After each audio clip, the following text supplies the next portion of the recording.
The Spanish Grand Prix at the Circuit de Catalunya, round 4 of the Formula One World Championship.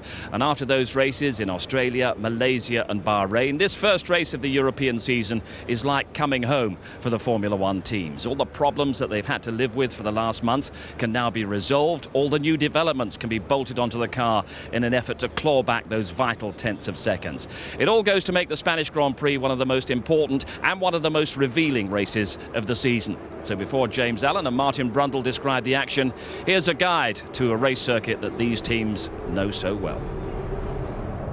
The Circuit of Catalunya, popular with drivers and fans alike. 2.9 miles, a very long pit straight, over 16 seconds of full throttle. 44 gear changes around here, 57% full throttle for the entire lap. Changes for 2008 down here at turns 7 and 8. They've raised the curb on the inside of turn 7, so the drivers can't cheat across that. And on the outside, they've changed the grasscrete for some new, very slippery AstroTurf. And apparently the wheels are spinning up there, wet or dry. It's still though over 100 miles an hour through the exit as they climb the hill towards Campsa, flat out in 5th gear, the blind, very fast right-hand turn 9.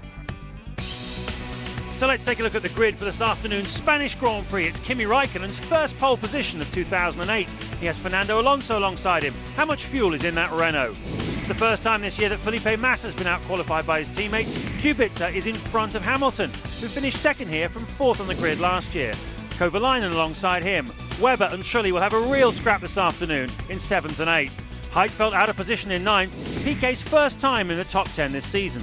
Barrichello and Nakajima make up row 6. Row 7, Jensen Button and Timo Glock in the Toyota. Row 8, Nico Rosberg out-qualified by his teammate alongside Sebastian Bourdais. David Coulthard was eliminated in the first part of qualifying again. Sebastian Vettel with him. Then it's the two Force Indias of Fisichella and Sutil. And at the back, the troubled Super Aguri squad. Davidson in front of Sato. Hello everybody, welcome to a baking hot Barcelona and a beautiful race day. The Spanish Grand Prix, 18th time we've raced here in Catalunya. Always very, very popular with the local crowd since Fernando Alonso came along. And as Raikkonen leads the pack round the final corner of this formation lap, and Alonso has gone off the road. It's Alonso lighting up the rear tyres and very nearly collecting the wall for good measure. His heart will be in his mouth. 22 cars on the grid then, 66 racing laps, only one winner at the end. The 4th round of the World Championship gets underway. Now, great getaway from Alonso, he's using the lighter car. Raikkonen's going to have to be careful here, but he's managed to squeeze in front. Massa is having a go now at Alonso, and up the inside comes Lewis Hamilton. He has, I believe, got Robert Kubica. They are wheel to wheel. Kovalainen is on the outside. Terrific start by Felipe Massa though, up into 2nd place behind his teammate. Alonso holds on to 3rd place. Then we've got the McLaren. There's a wave flag at the back of the field. I'm not sure who that's for, but a cracking start by Massa. I think it's just a Spanish flag in the crowd. I saw it too, but very brave stuff from Hamilton down into turn 1. We got contact, Force India, and then the Toro Rosso as well. Of Vettel. That's unbelievable. 3 first lap collisions this year already. And I saw, I think it was the Force India getting into the side of Coulthard's Red Bull. Okay, Raikkonen leads. Massa is 2nd. Alonso is 3rd. Hamilton is up to 4th place. 5th is Kubica as the safety car is deployed for that wreckage of the incident involving Sebastian Vettel. So Hamilton 4th has managed to jump Kubica at the start. So the Polish driver's fears, worst fears, are realised here. Kovalainen is 6th. Heidfeld is 7th, Webber 8th, 9th Trulli, and 10th Piquet. We have a safety car here, Martin, at Catalonia while they clear the track. Yeah, and they're backing up now so that the safety car picks up the leader straight away. They won't go through the accident zone looking for that safety car. Good news for anybody on particularly low fuel strategies, such as Alonso, I suspect, to an extent, Mark Webber in the Red Bull too. So this plays perfectly into the hands of Renault. It means that Alonso can get a bit further into the Grand Prix now, having gone a bit skinny. Is that a Toyota being dragged off there as well, or well, no, that's the Force India, isn't it? Yep, it's the Force India of Adrian Sutil, who's having a difficult start to this season. Here it is again. It's a collision with Coulthard, as you said, and Vettel just coming along the wrong place at the wrong time. And Sebastian Vettel, I mean, his first 4 Grand Prix this season, 3 first-lap collisions and 40 racing laps. That's all he's done this year. The only driver not to finish a Grand Prix. Off goes his front wing. Let's take another look at the start. The Ferraris have got their start sorted out, haven't they? Line, astern, perfect getaway. And it's, it was the BMW that got held up behind Alonso a little bit, wasn't it? That's what gave the McLarens the run at that lone white BMW 3 rows back there. And the Ferraris were a great start from Massa. He was even quicker, wasn't he, down into there than teammate Alonso. 4 abreast, a teammate Raikkonen, 4 abreast at the back. And this is the start then from Massa. He got the best start of anybody. And Alonso came across to cover it, but it was too late. Now Massa's got a nice slipstream from his teammate with absolutely no intention whatsoever of using it when he gets there. He can only fall in behind. There's no point in trying to race his own man. It'll be later on in the Grand Prix he'll be given that opportunity if he's fast enough. This is from on board Hamilton. This should be good fun. He's gone around the outside of, it'd have been that's sort of incident where he hit Alonso in Bahrain last time, and just defending himself all the way down on the inside, the perfect line into turn 1 then for Lewis Hamilton. A bit of oversteer, but he's away. Looked to me like Kubica's getaway wasn't so bad, but he just didn't accelerate as well as the McLaren. He caught him very quickly, didn't he? I think he had to get out of it because Alonso was badly away directly in front of him, if we see that again. There is the unluckiest man in Formula 1 at the moment, Sebastian Vettel. Yep, it's all over. We're back under green flag conditions here. Raikkonen leads, Massa is 2nd, Alonso 3rd, and it's Hamilton, Kubica, Kovalainen, Heidfeld, Webber, Trulli and Piquet, the top 10. Rosberg is in 11th for Williams. Jenson Button is right up behind his teammate Rubens Barrichello in 12th and 13th places. So Nakajima dropping to 14th means Rosberg has had a terrific start from 15th on the grid. He's gone up to 11th and got past his teammate who started 12th, Nakajima. So not a great beginning to this Grand Prix for Kazuki Nakajima, who's now got the attentions of Giancarlo Fisichella. Coulthard has made up 1 place, he's in 16th, and Anthony Davidson, thanks to the retirement of Sutil and Vettel, is up to 19th. His teammate Sato still stuck behind him. Yeah, it looked as if it was Sutil having a bit of an ambitious, maybe even outbraked himself up into the inside of turn 4. Hit the side of Coulthard, and Vettel had nowhere to go when he came around the corner. Not enough grip, or more likely just not enough steering lock. With those fat front tyres, you can only get so much steering lock before they start binding against the suspension. It's a major problem in a Formula car with such wide tyres. Who's that off? That's a Renault, isn't it? It must be Piquet. It's Nelson Piquet, who was running in 10th place, and he's gone and thrown it off the road. He comes back behind, I believe, Sebastian Bourdais, who was running in 18th place. So we'll confirm that for you, but it looks as though Nelson Piquet, having his strongest run so far of his rookie season, has made what looks like a mistake. We will find out later, and thrown away a few valuable places. The chance of points then slipping away from him. Let's get some news then from Ted Kravitz. Yeah, just down next to the Renault garage in the pit lane. No action down here. No need to bring Nelson Piquet Jr. in for fresh tyres. He says the car's okay, so it's undamaged. Looks like it was just a driving mistake. Now Piquet resumed then in 18th place. As you said, James, behind Sebastian Bourdais in the sole remaining Toro Rosso. We saw Gerhard Berger down there on the grid with Dietrich Mateschitz, the boss of Red Bull. It's not a good time. They'll be looking forward to the new car they get in Turkey next time out, we believe. That's Toro Rosso. Who's that off the track? That's, I suspect it's Piquet again, isn't it? Yep, it is. Nelson Piquet. He's tripped over. He was fighting Bourdais, so we can expect it might have been the Toro Rosso that was recovering onto the track. So 2 laps and 2 dramas, and Piquet sends one up the inside, and Bourdais just didn't see him coming. That's the I drove the Red Bull last week. You're sitting so low in these cars. You can see so little. When your eyes transfer to the apex, you have no idea what's happening behind you. Piquet simply just surprised him, and sadly Bourdais needing to pit as well. Yeah, that's a rough break for Sebastian Bourdais. Certainly hit the suspension pretty hard, and I imagine the mechanics will want to have a look at that. He may have already decided the car is undrivable, judging by the speed he's coming in at. See, they've still got the very wide mirror positions on that car. See, they're fully outboard near the front tyres, the mirrors, and the drivers cannot be steering over this left side pop when they're trying to approach an apex, braking from 190 miles an hour to 60 in just 70 metres. And the left front suspension, unsurprisingly, is broken. That'll be the track rod, I'd imagine.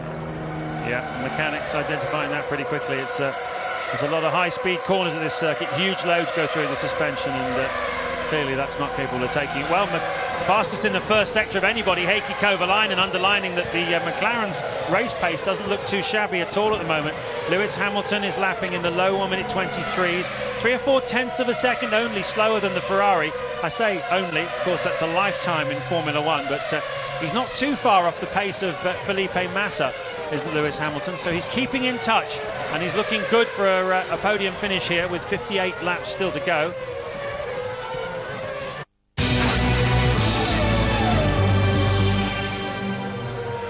Lap 9 here in Catalonia, and Kimi Raikkonen has done the fastest lap of anybody so far, a 1:22.5, as Nelson Piquet walks rather disconsolately back. What kind of dramas are going on for that hurriedly put together Super Aguri Honda there of Anthony Davidson.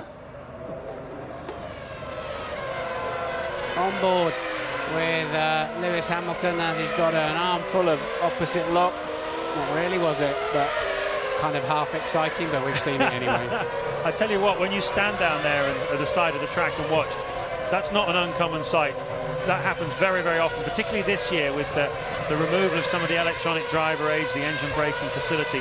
Slowing the cars down is much more difficult this year for these drivers, and that tight left-hander, this is it at the end of the straight as Renault mechanics get ready to welcome in Fernando Alonso. His teammate Nelson Piquet has already retired from this race.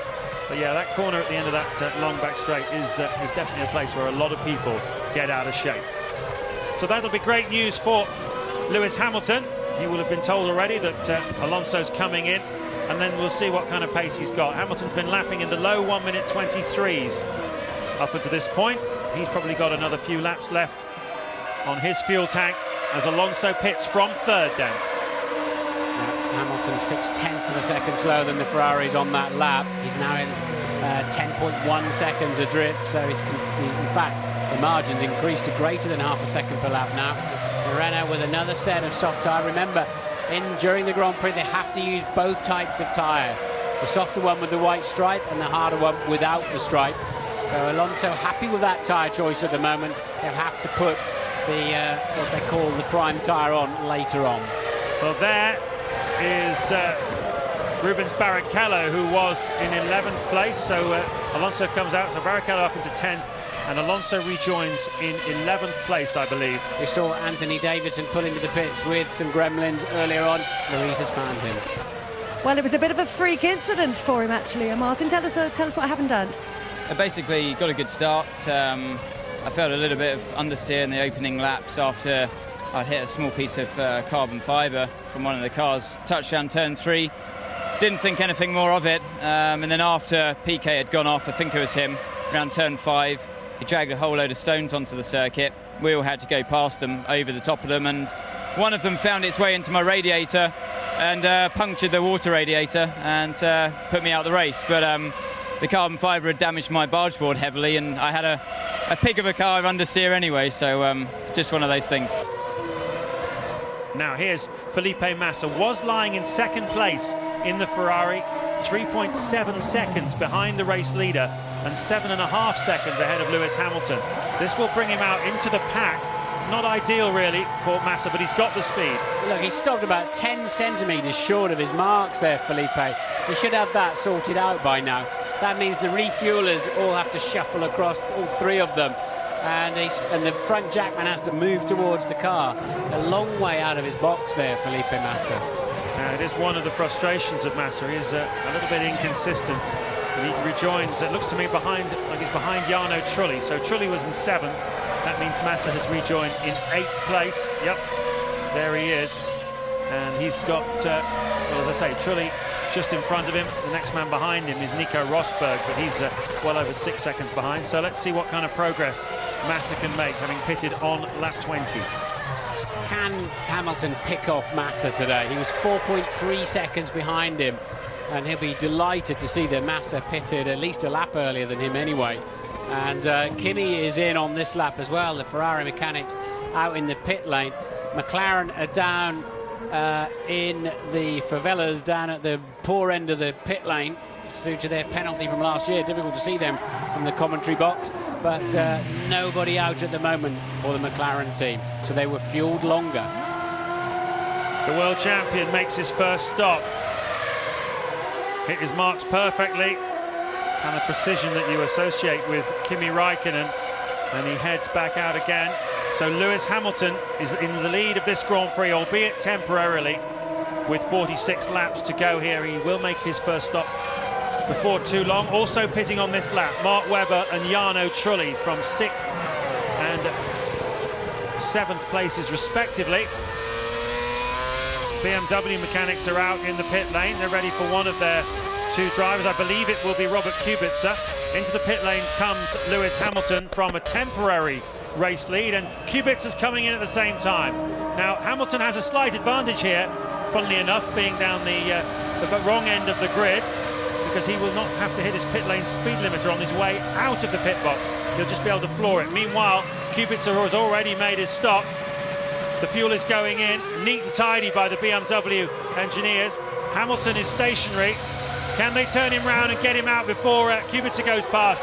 That's going to be close. Going to be very tight. We're looking forwards. I don't know how tight it was looking backwards. Not that bad, actually. About the length of a tennis court from the looks of it between the two of them, maybe slightly more. Hamilton slices back into the traffic behind Nico Rosberg.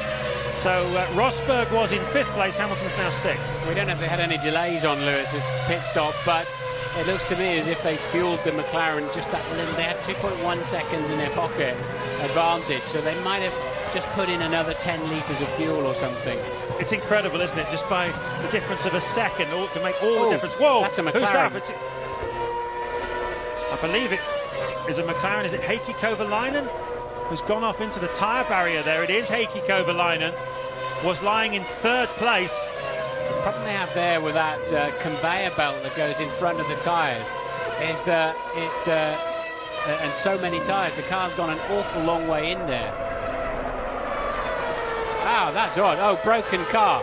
Piece falls off the back, and the car just straightened up.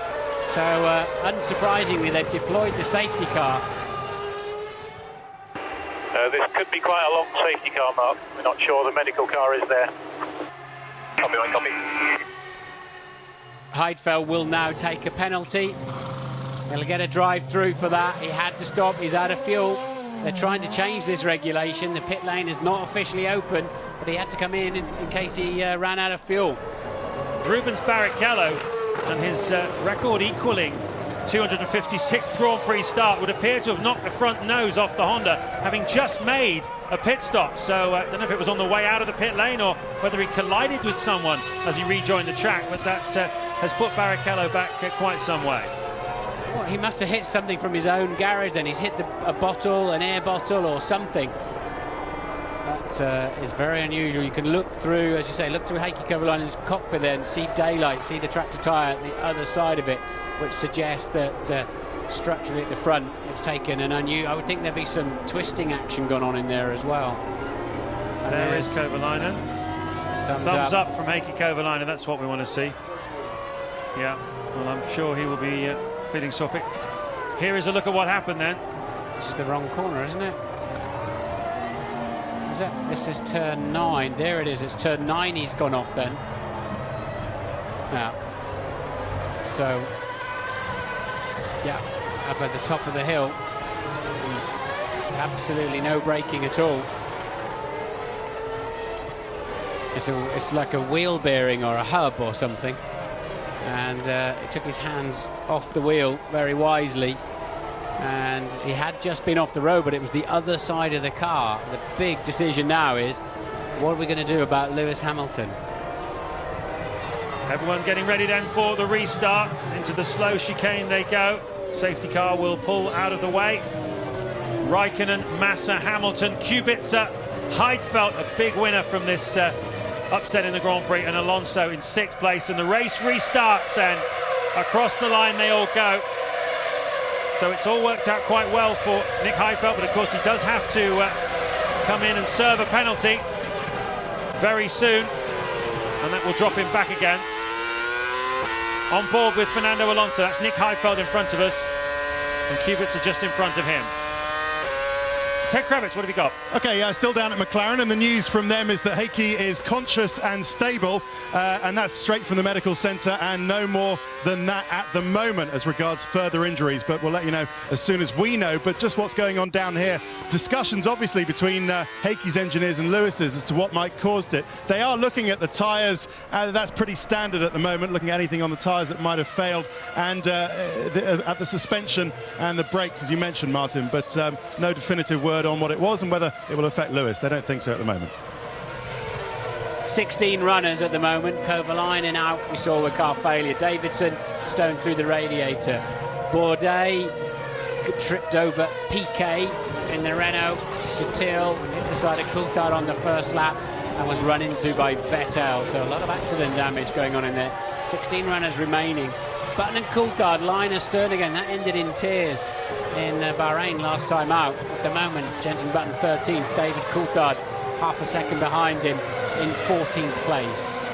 As Heidfeld comes in to take that stop and go penalty, so he'll be looking for his garage. Somebody will be starting the watch now. They get ready with the jack at the back in case he stalls. The starter man is there as well in case he stalls. The engine hates ticking over. The heat just wells up inside the car. The driver, the heat wells up inside his overalls too, and you can hear the engine screaming past out on the racetrack. It feels an eternity, and it's only 10 seconds. Plus, of course, the time it takes you to navigate the pit lane at just 50 miles an hour. Well, we saw Barrichello going through, and that means that Heidfeld is dead last. And this is That's Alonso going slowly. It's lap 33, and Alonso apparently out of the Grand Prix. He's parking it. The fans will start leaving the circuit. Looks like it's an overheating problem of some sort. Of course, we don't know if that was coming from the radiator, the engine, or the gearbox department, but it looked suspiciously like an engine failure to me. Flames coming from the back of the Renault. Air horns going off around the circuit, acknowledging their hero, who from 5th place has been forced to pull out. It's a replay, obviously. Yeah, there are 1,100 individual parts in that 2.4 litre V8. 5,000 parts in total, and one of them met another, and they weren't supposed to.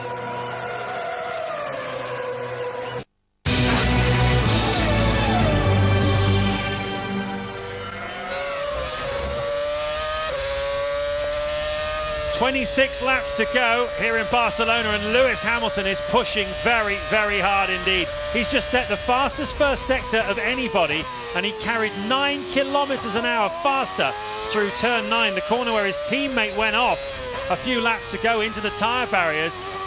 He is pushing absolutely flat out. He's going to try and get 2nd place here off the Ferrari of Felipe Massa. He's 2.5 seconds behind him at the moment. He's also trying to fend off Robert Kubica behind him in 4th place in the BMWs.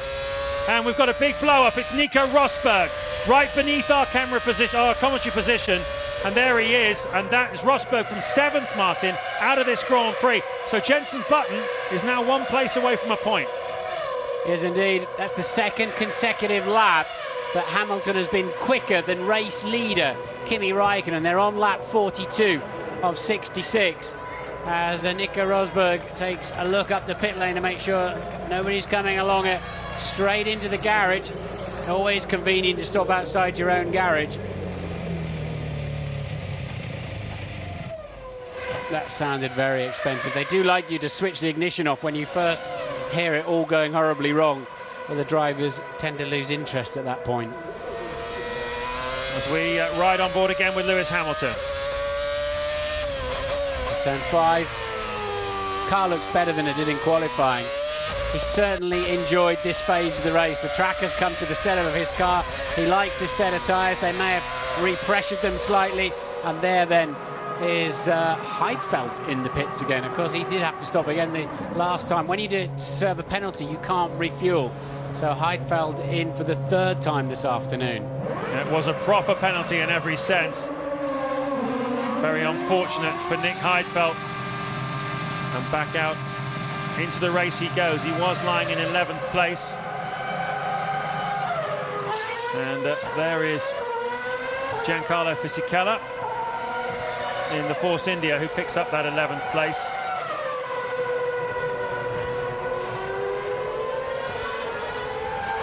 Massa dives into the pit lane from 2nd place. That puts Hamilton up into 2nd. Meanwhile, Raikkonen has just done the fastest lap of anybody so far in this Grand Prix, a 1:21.670. Raikkonen pushing very, very hard after that lap from Massa on his way into the pits.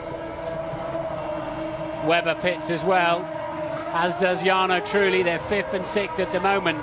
Massa regains the racetrack. He's got to stay inside of that white line to his left-hand side, which he does, otherwise he'll be getting a drive-through penalty. That's to stop people leaving the pits and firing the car straight into the racing line and holding up anybody that's doing 190 miles an hour at the time. And what is that? The Toyota of Trulli looking to have that's about 4 seconds slower than it should have been. Yeah, well, he had a 9-second advantage over Kazuki Nakajima, and he's got a faster car here this afternoon, so that's probably not going to cost him too much, that slow pit stop for Jarno Trulli. And in all honesty, he didn't look as though he had the pace to catch Mark Webber anyway, who was pitted at the same time. Was running net 5th basically in this Grand Prix. McLaren down at the end of the pit lane, ready for Lewis Hamilton, as in comes the race leader, world champion Kimi Raikkonen. It seemed pretty comfortable for him this afternoon. Hamilton pits just behind him. So does Robert Kubica. So once again, it's a race between the BMW mechanics and the McLaren mechanics. 2.1 seconds the advantage that Hamilton had over Kubica. Kimi lost a second or two there getting away, very calmly driving out of the pit, and they were making sure he cleared the traffic. The harder prime tyre goes on then, as Hamilton's not... Oh, look at that. That's Kimi's not that far ahead of Massa with that slow getaway, but crucially, Hamilton is ahead of Kubica. So with 19 laps to go, the front 4 are actually relatively close together on the racetrack. Partly that's due, of course, to the long safety car periods, but it also shows that the McLaren and the BMW have come back at the Ferrari through that middle phase of the Grand Prix quite spectacularly. So certainly an interesting race, this one. Not one you can draw too many firm conclusions from. It's changing all the time. And I think the track conditions certainly seem to suit the McLaren more in the middle part of the race. And we found Fernando Alonso. Louise Goodman was talking to him. Fernando, your hopes and dreams quite literally going up in smoke there. Just tell us what happened. We had an engine problem. I think we blew up, and unfortunately it's not the right place because I'm in the home Grand Prix, but I'm very happy because we saw Massa stopping 2 laps later than me, so the qualifying performance was quite okay. And in the race as well, we were close to the BMWs, so I can enjoy races again now. Ted's down at the medical centre. No, sorry, Martin. I'm at McLaren, who are in contact with the medical centre. And the news from the team is that Heikki has been put in the medical helicopter. I think you're seeing it now.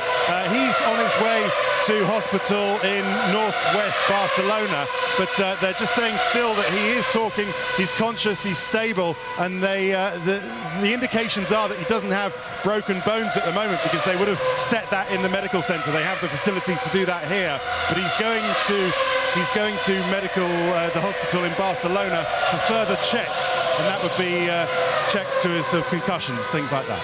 Thanks for that, Ted. For those of you just joining us, Heikki Kovalainen going off the racetrack earlier on in turn 9, 140-mile-an-hour accident, and it looked pretty nasty. Certainly the front of the car, the front of the monocoque looked like it was ripped off, and maybe Martin Whitmarsh, the boss of the McLaren team, can tell us something about that. He's talking now with Louise Goodman. Yeah, Martin, James was just speculating over the cause of that incident. What could you tell us?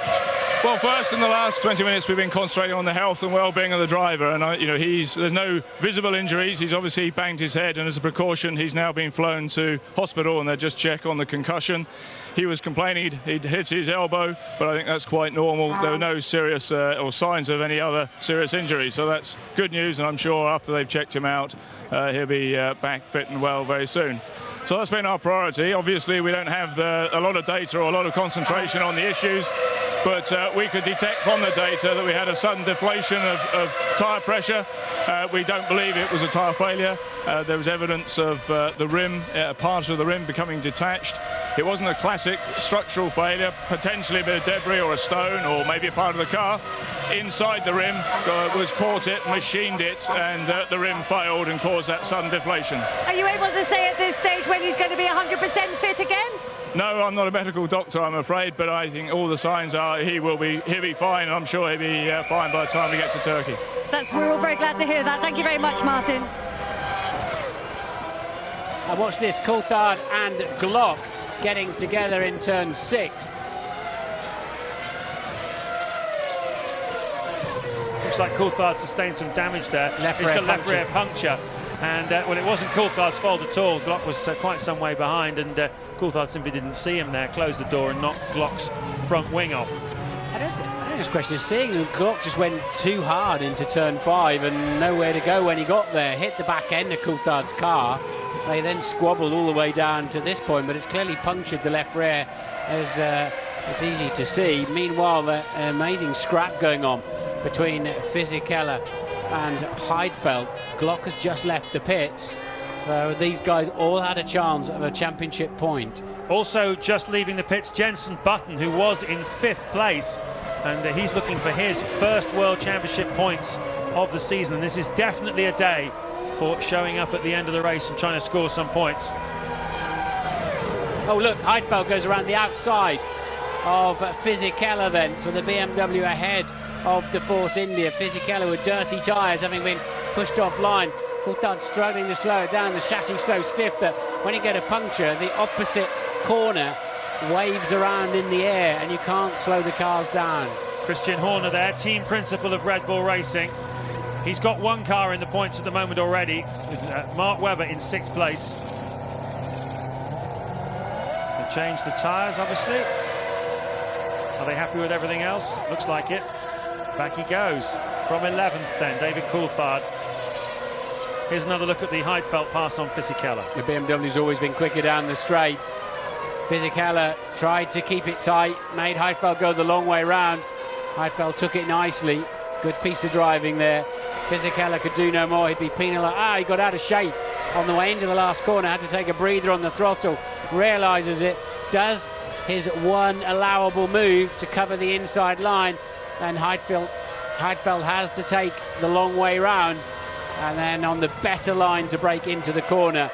Really, he needs, he's second in the World Championship at the moment, Heidfeld. He needs this extra World Championship point this afternoon after his dramas and his extra penalty when he had to pit, despite the pit lane not being open officially behind the safety car. He was out of fuel, he had to pit. I'll tell you who's really flying, and that is Jenson Button in 6th place in the Honda. His last lap, a 1:22.773, is faster than any of the top 4, with the exception of Lewis Hamilton, who was a shade faster, just a couple of hundredths of a second. But that's the pace that Jenson's on at the moment. He's 16 seconds behind 5th place man Mark Webber. No real chance of catching him then in the remaining 8 laps, clearly. But nevertheless, Button's on it here in Barcelona.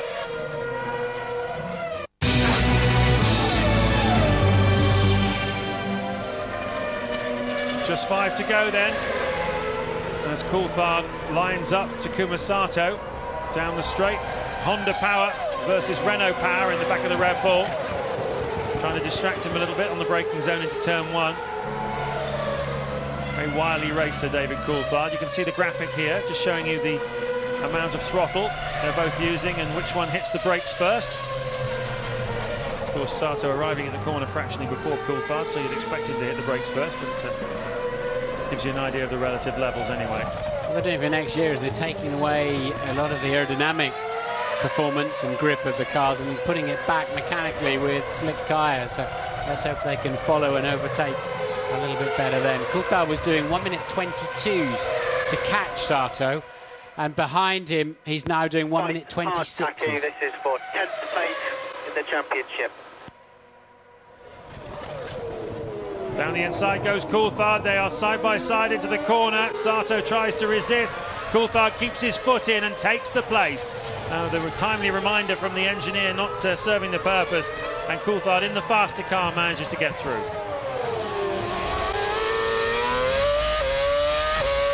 Great precision there from Lewis Hamilton, as it is with all of these world-class drivers, guiding these cars. It's a weird driving position. You're laying so low and so reclined, you're just peering his eye line is straight down the silver bonnet you can see in front of you, peering and focusing way beyond all of those aerials that are and pitot tubes that are on the front of the car. You just don't see them. Who's that going slowly? That's the Force India letting the leaders through. Yeah, that's Giancarlo Fisichella just going lap down on the front 3. Getting out of their way. It does look quite similar to a McLaren, the Force India, with the red on the silver. But, anyway, he gets out of the way. And you can see who's the winners and losers from the start. A few high-profile retirements here this afternoon. Not least Alonso, the local hero. Engine failure for him in the Renault. Well, you have to say that quite a lot of the 132,000 people who came here today have hung around. The tickets are quite expensive, I guess. Just because your local man is out doesn't mean you want to burn money, throw the ticket away. So they're all holding on to see the end of what has been a pretty eventful Grand Prix, I have to say. Quite often processional here in Barcelona, and the pole sitter generally has a pretty good shout of winning it, but it's been a very eventful race and not quite the outcome that many people expected. Towards providing he completes this lap, Hamilton will move back into 2nd place in the World Championship.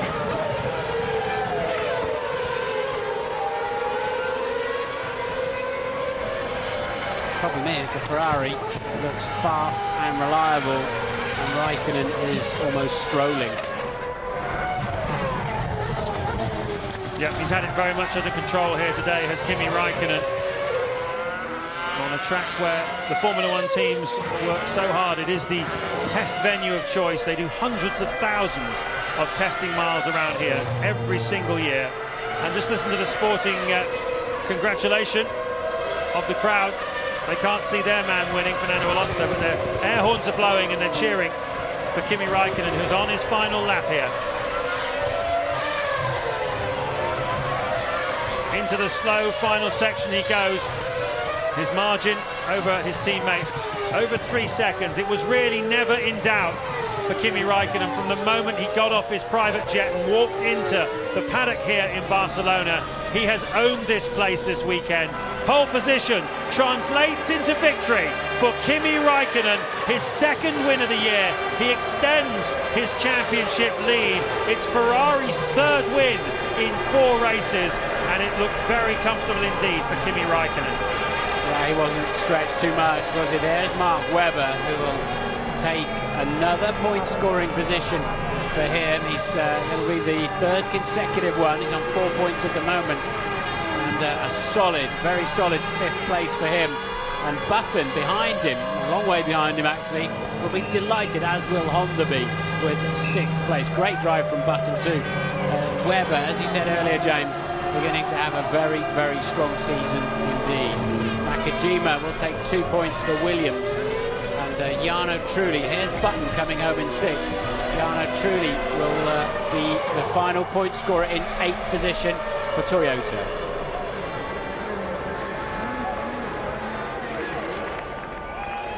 A big slug of champagne and that wry grin from Kimi Raikkonen. He doesn't give much away, but it's Another Ferrari 1-2. They are on top in both of the World Championships. Raikkonen has opened up a lead over Hamilton and the drivers. McLaren need a fight back then in Istanbul in a couple of weeks' time, and we will see you there. Kimi, it was another dominant day for you and Ferrari. Do you think that the team's now established a clear performance advantage over your rivals? I mean, it doesn't look like we have an awful lot. Probably we expected a little bit more in the race, but then there was a safety car, so it's very difficult to say where we would have been without them. I mean, it's good. We were 1 and 2, so that's the main thing. I did the best I could do today, finishing second. And 18 points for the team is fantastic, so let's keep working like that. It was a good drive. I was quite happy with it, and you know, last year I think we were struggling always in the middle stint. Today, the car seemed to be better. It seemed to be better. It seems to get better through the weekend, and especially as we get into the race, the car gets better. 5 seconds to the leader, to the winner. If someone would told me yesterday that I will manage this pace, I would not believe. So that's good. Yeah, the car was working very well in the second 2 stints, especially the last stint on the harder tyre. The car was working very, very well, and I think we're going to learn a lot from this race. I think I've got used to the aero of the car now, the new aero package, and a lot of useful information for races to come. The team did a great job, and most importantly for me, I think, is that Heikki's okay. You know, I guess we're a bit closer than I have probably been with other teammates, and so to see that he's well and you know, he's got nothing broken and he can race in the next race is great. So for the second consecutive race, it's a Ferrari 1-2, but this time Raikkonen leads home Massa. Hamilton's back to form for a very important podium ahead of Kubica. Webber in splendid isolation in 5th, and the first points of the season for Jenson Button ahead of the other point scorers Nakajima and Trulli. And Lewis's podium finish means that he reclaims second place in the championship, but now 9 points behind Kimi Raikkonen. Kubica is 1 behind Hamilton in 3rd, and Massa closes to within 2. And Ferrari, by virtue of that second consecutive 1-2, now stretch their lead in the Constructors' Championship to 12 points over BMW and 13 over McLaren. Well, let's review the events of the afternoon. We'll look at Heikki Kovalainen's accident in just a moment, but suffice to say, Mark, everyone here is astonished but mighty relieved that he could survive that, comparatively unscathed. Yeah, unscathed is the word to use there, because I think it could have been a lot worse, but it shows you the strength of a Formula 1 car, but a driver's worst nightmare. A technical failure there, driver then a passenger, big impact, very lucky guy. That a short time earlier, Kovalainen had played his part in what became a very good start for Lewis Hamilton and Massa as well. Yeah, great start for the Ferrari and Massa, and a fantastic start for Lewis Hamilton. But just watch him come off the line here. Alonso actually gets cleanly away and lines himself up against Raikkonen, but just drops down a little bit, and then Massa overtakes him. Both Ferraris out dragging that Renault there. But it has to be said that Hamilton was up behind them and put himself into 4th spot with a great start. But we'll just see the Ferraris again as Massa just takes away from the line here. Just watch him here. He just aligns himself behind Raikkonen and tries to get a little bit of slipstream. Alonso goes slightly defensive, but nothing to worry about. But he then makes it a little bit of a short corner for himself going into turn 1, Alonso. But I have to say, this is the move for me. Great start here. Hamilton goes left behind Kubica, jinks right. Kubica tries to squeeze him and puts him a little bit onto that red and white track there, but fantastic stuff, textbook. Massa was never going to challenge Raikkonen off the start line, and from that point on, Raikkonen was in complete control. He was indeed. I think Raikkonen faultless in many ways, didn't make any mistakes whatsoever, and superb pace by the Ferrari. I think they were a little bit slower than what maybe they could have shown, but that has to worry everybody else. And then came that Kovalainen crash. Have you managed to spot a cause? I don't think you can see anything at the moment. I mean, obviously you can see when the car's there on the circuit, and you can just watch the Kovalainen crash here. It goes in at about 140 miles an hour. There's no speed taken off, unfortunately. As soon as he hits that gravel, there's nothing in terms of retardation possible. But just watch that left front. The tyre deflates, but obviously inside that tyre and inside the rim there, something's happened. And you see a bit of debris come away, and it just lets the tyre down because the rim's actually let go at this point. The smart thing by Kovalainen, took his hands off the steering wheel. You can easily break your thumbs or your wrists, but there's a huge amount of damage done to the front of that McLaren. And at some point, you could even see some gravel there through the middle of the cockpit. You just see the gravel there. But Kovalainen puts his thumb up, he's okay. But it was a while later before we got confirmed reports that seemingly he was all right. There was concern at that point, I'm sure, for Lewis Hamilton. Yeah, I think there was some situation of McLaren thinking, do we put Hamilton into the pit box or do we leave him out on the circuit? They certainly wouldn't want to see that kind of thing happen to him, but in the end it came along okay. Fernando Alonso and Renault rightfully took their applause for putting the car on the front row. It all ended in a rather fiery retirement. What did we learn about Renault today? Well, we've learnt that they've definitely made huge progress, and I think they will be a contender for taking valuable points away in the next few races. But Renault, unusual for them, they don't normally have reliability problems, but they put Alonso at the front, on that front row. He did actually have a little bit of oil puffing out the car when he left the garage, and maybe that was a cause of that late. But Ferrari, you hate to say it at this stage of the season, but they're looking pretty well unstoppable, aren't they? They are indeed, and you can see that constructors' title just being taken away from everybody else. And Raikkonen looks like he's on cue for another world title in the Drivers' Championship. And they will take some beating in Turkey in 2 weeks' time. Mark, thanks very much indeed. Just before we go with our highlights programme, let's give you one more chance at our ITV F1 competition. This week we're offering you the chance to win a trip to the French Grand Prix at Magny-Cours on the 22nd of June. You and a friend will have grandstand tickets for Friday practice, qualifying on Saturday, and the thrilling race on Sunday. You'll also have return ferry crossings from Dover to Calais included, courtesy of Sea France, hotel accommodation near the circuit, parking at the racetrack, and 2 Kangaroo TV units to keep you fully up to speed with all the action on the track. So to be in with the chance of winning, courtesy of the Grand Prix de France, just answer this question correctly. Who is the only Frenchman to have won the F1 Drivers' World Championship? Is it A, Olivier Panis, B, Alain Prost, or C, Sébastien Bourdais? To enter, call 0901 293 2020. Calls cost £1 from BT landline. Calls from other networks may be higher, and from mobiles will be considerably more. Or text the word F1 plus your answer of A, B, or C to 63337. Text costs £1 plus 1 standard network rate reply message. Digital satellite and cable viewers can enter by pressing their red button now. You can also enter for free at itv.com. Entrance must be 18 or over. Lines close 5 p.m. Tuesday 29th of April. Entries made after the closing time will not be counted, but may still be charged. Good luck. And so in 2 weeks' time, we're in Istanbul for the Turkish Grand Prix. We'll have live lunchtime coverage on the Saturday and the Sunday of qualifying and the race itself. But don't forget, next Sunday on ITV4, our live coverage of the latest action from the British Touring Car Championship. That comes from Donington Park. But this Spanish Grand Prix, it'll be remembered as the race that Raikkonen dominated, Ferrari controlled, and Kovalainen survived. Goodbye.